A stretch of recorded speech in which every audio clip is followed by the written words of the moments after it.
Okay, hello everyone. Okay, so we are still at lecture 5. Okay, and today we're going to look at Philippines. Okay, so this lecture 5 consists of maximum governments and the return to democracy. Okay, which is actually phase 2 and phase 3 respectively. Okay, so for phase 2, okay, we are going to focus on maximum government and whether it is effective. So how do we measure effectiveness? Okay, so there are 3 criteria. All right, so by now you should be quite familiar with them. I'm not going to elaborate more about that.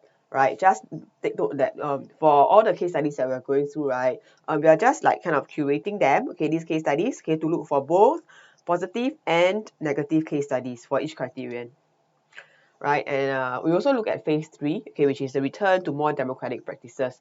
Okay, so some questions that we need to ask ourselves, okay, as we look at this phase 3, okay, would be how come there's this trend, okay, back to democratic practices? So what does this tell you, okay, about the effectiveness of democratic governments versus maximum governments? Okay, and then in this phase 3, all right, this democratic government phase, you also need to assess, okay, whether these democratic governments, right, or these the practices in these democratic governments, were they truly democratic? Okay, and then lastly, okay, so what would the impact, okay, of this new shift, okay, towards democratic government, how would it impact political stability? Okay, so basically, for this entire theme, right, that we are doing so far, everything that we do, right, the bottom line is always political stability. Okay, so that's like the benchmark, in which we are using to assess everything. So now focusing on Philippines. Okay, so Philippines is an important case study, okay, because it provides one negative example of maximum government, okay, which will be under Marcos, and one example of the restoration of liberal democracy after Marcos. Okay, so basically, for this negative example, okay, of phase 2, Marcos was really a very spectacular leader, okay, in the sense that he managed to mess everything up, all right, and he did not pass on any other criteria. All right, so it's quite difficult, okay, to fail everything one, but he managed to do that. Okay, so we will find out more about it later. Okay, so with regards to criterion 1, okay, so why did Marcos fail? Okay, so he firstly, with regards to minority and communist uprisings, right, he was not able to decisively defeat them.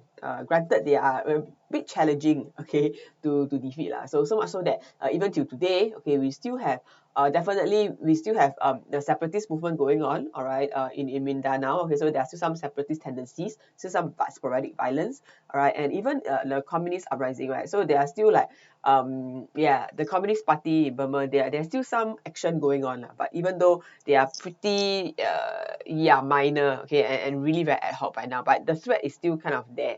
Okay, so therefore Marcos was not able to decisively just exterminate these two centrifugal threats. Okay, and with regards to popular protest, okay, which will be the popular opposition, all right, that will be the downfall of Marcos. Okay, so with this popular protest, people's power, okay, Marcos was eventually overthrown. So his evil regime or his evil reign, okay, eventually ended, okay, as a result of the popular protests.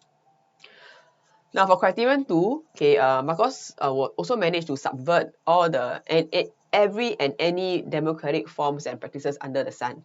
Okay, so therefore he undermined them, okay, he manipulated them, okay, he subverted them, all right, in order for him to gain legitimacy, to prove that he has the right to rule, but actually it's through cheating. Okay, and how do we know that, eventually it had a eventually, like long term, all right, negative impact on his government, okay, was that we do see there's to be increasing resentment, all right, and then this will all coalesce, okay, into this thing called popular protest. Remember, this will mark the fall of Marcos. Okay, and then criterion 3, which is the ability to promote social economic development. Now, enough said, Marcos' government was known for being very corrupt and full of cronyism. Okay, so therefore, yeah, it was a negative example as well. Okay, so now let's look at the content proper. Okay, continuing from where we last saw Philippines, okay, which will be in the topic of reasons for effectiveness of democratic governments, right? So therefore, we last saw Philippines when Marcos proclaimed martial law, okay, as a result of the need to actually manage the communists and even the minority uprising in the country at that point in time. Okay, so it started on 21st September 1972 with the Presidential Proclamation number 1081. Okay, it placed the entire country under martial law. Okay, by right, it's supposed to like save the country and all that. So got a lot of like excuses. Okay, so therefore, yes, it's official, and along with his signature. All right, and as a result, okay, so Philippines came under maximum government because it was placed under martial law. It was self-declared by Marcos. All right, using the justification, okay, of the minority uprising as well as the communist uprising. Okay, so therefore, in this martial law, okay, during this period of martial law, okay, new political structures were created. Okay, and Marcos called it New Society. Okay, so it's not a very original name. Okay, probably won't do very well for PW. Okay, but we will still accept it like New Society. Okay, so what does New Society mean? In theory, all right, in theory, so on paper, it just means that it emphasizes that they are all together. Okay, they are all like one community. Okay, and they should always choose the community over the self, all right, and even class. Okay, so therefore everyone, the society, they all must like they all have one happy family kind of thing, right? And then we will look at in this new political structure, right? So what were some of the manifestations? So what are some of the new things, okay, that were created, okay, during this period of maximum government, right? So therefore, we see that there are some mock referendum that were held. Right, so therefore we have a few. Okay, and this referendum is actually referring to elections, but actually it's fake one. Okay, and of course during this mock referendum or fake elections, okay, Marcos obviously won, had a landslide victory. Okay, won overwhelmingly. Okay, so he claimed that he had a lot of he was very popular. Okay, spectacular popular approval. All right, so he was able to continue with his martial law indefinitely, extend his term of office forever, and then he can be whoever he wants to, and no one can stop him. Okay, so he can be both prime minister and president. Okay, so whatever he wants, he got it. Okay, and then he also created a national assembly. So basically, this will take over the parliament, which is supposed to be a democratic practice, right, or democratic form, right? So he created his own. Okay, so therefore, these were some of the new structures that were created. So what you need to do, right, is that okay, so this is the content, right? Then you need to ask yourself, okay, so is it like this on paper, right? So in practice, was it really democratic? Okay, did it really fulfill the spirit of democracy? Okay, so we have other examples. Parliamentary elections in 1978. Okay, yeah, apparently it was full of fraudulence. Okay, so a lot of like cheating, I don't know what, vote buying, whatever. Okay, Marcos's New Society Movement Party. So he came up with New Society, right? So he created a party called New Society Movement Party. They won all the places. Okay, surprise, surprise. Okay, this National Assembly, this body that he has created. All right. How they won all the places? Because they basically whacked the political opposition. Okay, so basically at that point in time, there was a political opposition, okay, called the Laban. Okay, so coalition of political opposition parties. But then it was kind of I guess, I'm not sure, okay, what were the real intentions of Marcos, but yeah, he allowed this opposition to take part in these like fake elections, right? Then immediately after the elections, okay, after having like show face, okay, or like surfaced, showed themselves, then after that, after elections, then Marcos just arrested the opponents, because they dare to review themselves, and okay, they can get arrested. Okay, so therefore, these 1978 elections were held only to burnish his international image, especially in the eyes of the Americans. Okay, obviously Americans, right, like democratic country. Okay, so Marcos still needed to rely on America, okay, for economic aid and investments, right, money lah. Okay, so that's why he needed to portray that his government was democratic. Okay, so there's another new funny structure or new process, all right, in Marcos's New Society, okay, which would be this idea of cronyism. Okay, so basically, Marcos appointed friends and family to important official positions. So therefore, these friends and family, all right, were given these official positions not because they're very clever or they're very skilled, not like the technocrats, okay, of Suharto's New Order, okay, but based on connections. Okay, so obviously this cronyism. Okay, the best example would be his wife, Imelda. Right. In 1981, okay, Marcos ended martial law. Okay, and he held elections in 1982. Okay, the following year to like further extend his legitimacy, to get the so-called stamp of approval from the people. Okay, and then he won in the most lopsided election victory in Philippine history. So he got 80% of votes. Okay, because the opposition parties had boycotted it. Okay, so this victory also allowed him to serve a third term. Okay, so remember, because the whole period of martial law, he doesn't need to kind of like justify why he needs to, how he was president forever, because it's under martial law, right? So democratic processes were kind of suspended. But then he ended it, and then in 1982 he came up to like renew his mandate. But then wait, according to the original constitution that was given by the very capable Americans, right? Okay, he was not even supposed to have a third term of office. Okay, they followed the US structure, right, which is they can only have 2 consecutive terms of office. So what happened? How come he was able to serve a third term? Yeah, he just wrote the rules himself. So if the rules don't apply to you, or if the rules you don't like the rules, all right, don't appeal to you, then okay, lor, you write a new one. All right, so that's what happens in a negative example of a maximum government. All right, a negative case study. Okay, so he created a new constitution. Okay, and then give significant power to himself, obviously. Okay, so why create new constitution for what? And then he will appoint a prime minister. Okay, obviously, accountable to him. Okay, and definitely these 1982 elections, okay, that were held after the end of martial law, okay, only told you that yes, he had success, albeit temporarily, okay, in legitimizing his power, all right, through undesirable means, through intimidation, right, through political repression. Okay, rather than these elections being a real measure, okay, indication that the Filipinos really supported him. Okay, at the same time, Marcos's new society was also characterized by heavy-handed tactics. Okay, so he would use executive orders. So executive orders, they are kind of like policy statements or statements, all right, that's issued by the president himself. So it's something like the US system as well. So it's a unilateral thing. They don't have to get approval from Senate, whatever.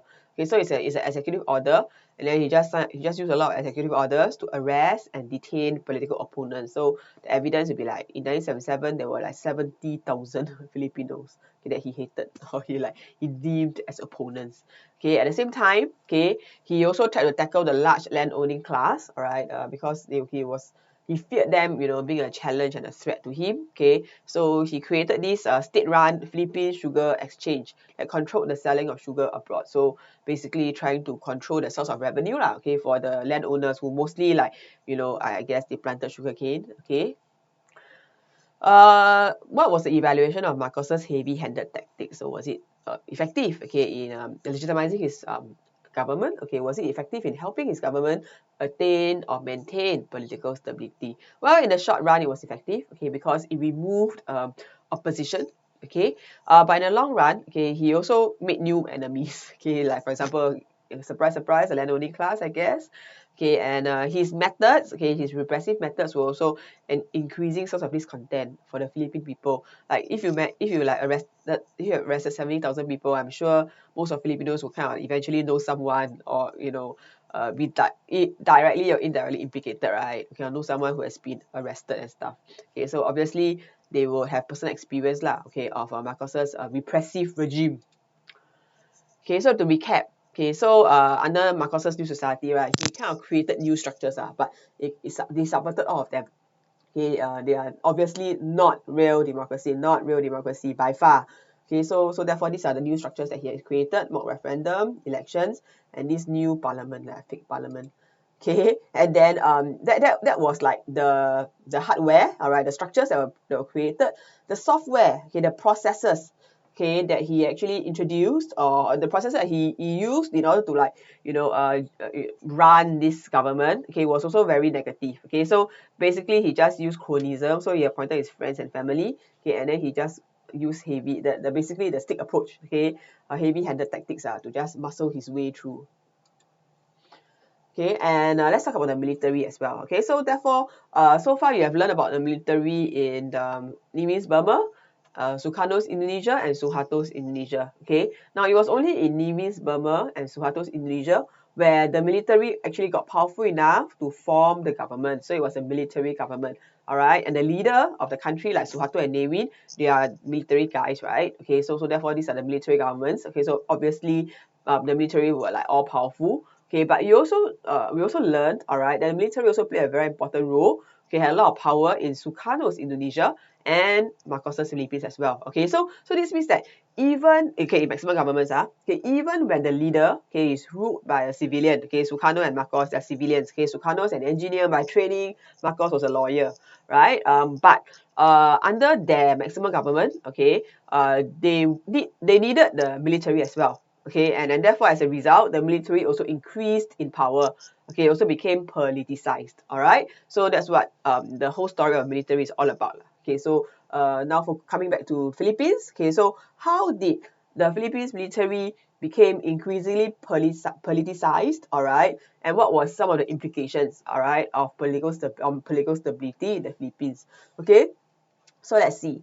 Right, the military is supposed to just traditional rule, right? Traditional rule was just to like defend the country and most, suppress internal threats, all right? Centrifugal threats like communist uprising, minority uprising kind of thing. So that was the traditional, conventional role of the military. However, under Marcos's New Society, Marcos consulted the army in all his acts. So therefore, even on political matters, all right, the military apparently had some say, some influence. Then there were ongoing centrifugal threats. Remember, the New People's Army referred to the communist threat. And then we have the MNLF. So it also meant that the army continued to have a greater decision-making role in the political structure simply because they were doing something that's very important. So obviously, they need to have greater say, all right, in how things were run. So that they will be better able to like manage these campaigns. At the same time, there's nothing related to the military. So I guess it's just a way for them to make money, I guess. For some reason, the military was also given control of the media, even public utilities and like steel industries. So therefore the military also became businessmen. It's very strange. All right. So therefore like detracting away from their traditional and conventional role of just defense. So therefore this would be the various ways in which like the military has become politicized. At the same time, the military also became bigger, so it was tripled. So the size became tripled. So it became more powerful as well. And Marcos basically used them as his henchmen, I guess. All right, like for example, he used them to arrest his biggest rival. All right, the fiercest opponent of martial law, Benigno Aquino. So he was arrested and then subsequently exiled. All right, so that's Aquino, and yes, it's not the last that we see of him. We have to acknowledge, all right, that this increasingly politicized role of the military, right, did not start from like Marcos's reign. It did not come out of a vacuum. All right, it has some kind of antecedents. Antecedents means like history. All right, so he had some the military in the 1950s, right? During the Hawk Bala Rebellion. The military also kind of played non-military roles. All right, so therefore they also have like internal peacekeeping roles. So they also involved in things like resettling people, making friends with the villagers, mending roads and stuff. So like non-military stuff.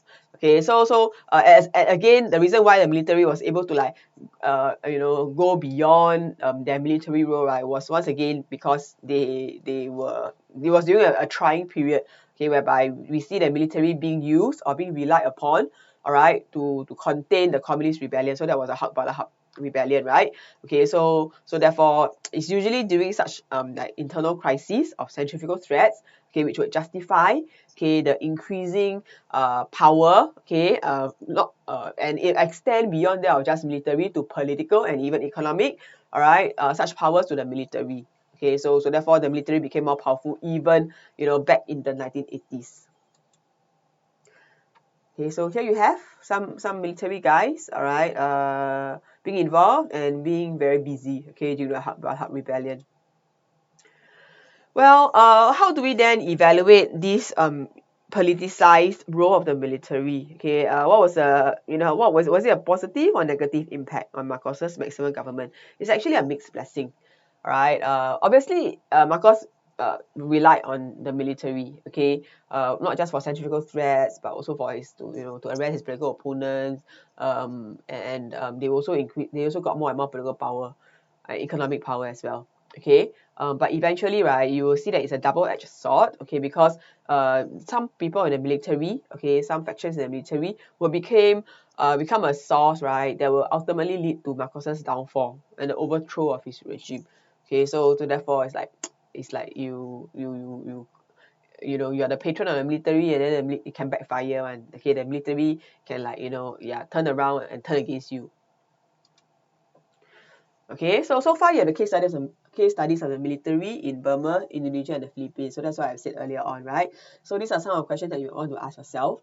Later on we'll have a tutorial question to really unpack this. Okay, but just bear this in mind. All right, we will learn of even more militaries in even more case studies later on, because basically every country has a military, right? Okay, even Singapore.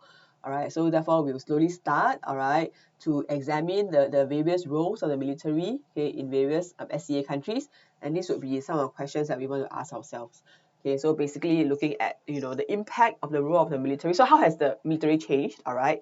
And then after that, the impact of the role of the military on political stability, whether it is like positive or negative. Oops. Okay, so I'm ending this lecture now, and the next lecture will be on the challenges that Marcos will eventually fail, and then his eventual downfall.